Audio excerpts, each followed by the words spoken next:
এটা হচ্ছে দুদিনের পচানো সর্ষের খোল। এটা আমি এখন গাছে কিভাবে অ্যাপ্লাই করব সেটা আমি তোমাদের দেখাবো।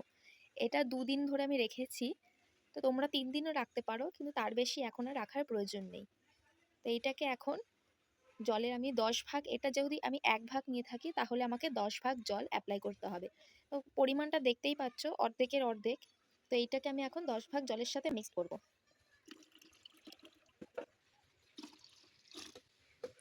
আরেকটা জিনিস করা যায়, সেটা যখন আমরা গাছে অ্যাপ্লাই করব তখন একটু জলটা ছেঁকে নিলে ভালো হয়।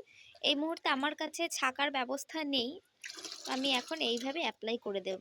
আরেকটা জিনিস করা যায়, একটু জলটাকে স্থিরভাবে রাখবে, তাহলে দেখবে নিচে যে খোলগুলো আছে সেগুলো একদম থিতিয়ে পড়বে এবং ওপরে পুরো জল উঠবে। এগুলো হচ্ছে আমার পিটুনিয়া গাছ, এগুলোতে এখন আমি এই সার প্রয়োগ করব। খুবই পাতলা করে দিতে হবে, খুব বেশি ঘন করে দেওয়া যাবে না। 10 দিন অন্তর অন্তর গাছগুলোতে যদি খোল জল দেওয়া হয় তাহলে গাছের একটু বৃদ্ধিটা অনেকটাই বেড়ে যায়। তাই আপনারা চেষ্টা করবেন যাতে গাছে, অবশ্যই শীতের গাছে খোল জলটা দেওয়া।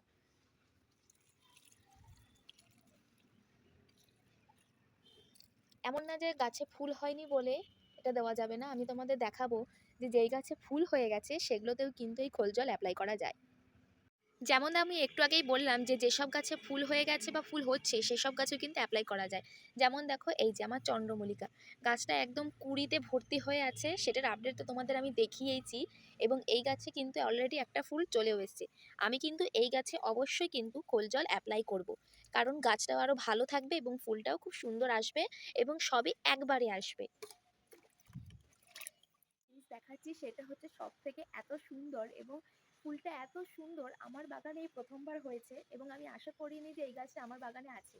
মানে আমার বাগানে যেসব আছে সেটা হচ্ছে সমস্ত কিছু ইনকা ভ্যারাইটি, কিন্তু এই ফুলটা এত সুন্দর দেখতে, দেখে মন ভরে যাবে। দেখো ঠিক কত বড় বড় পাপড়ি। আমি জানি না এটার কি ভ্যারাইটি এবং এর নামও কি আমি জানি না। আমার বাগানে যেগুলো হয়েছে সবই কিন্তু ইনকার প্রজাতি হয়েছে, কিন্তু এই গাছটা মানে আমি জানতামই না যে এইটা আমার বাগানে আছে। এবং এত সুন্দর, দেখো কত বড় বড় কুঁড়ি হয়েছে, মানে খুবই সুন্দর। আর কুঁড়িগুলো দেখতে, মানে গাছ থেকে আমার ফুল তুলতে ইচ্ছে করে না। ফুলগুলো কিন্তু সবার প্রথম এসছে এবং কতটা বড় হয়ে গেছে, কিন্তু ফুলগুলো একদমই তুলতে ভালো লাগে না। কি সুন্দর হয়েছে দেখো, কতগুলো হয়েছে। চলো এই গাছেও কিন্তু আমি খোল জল অ্যাপ্লাই করব।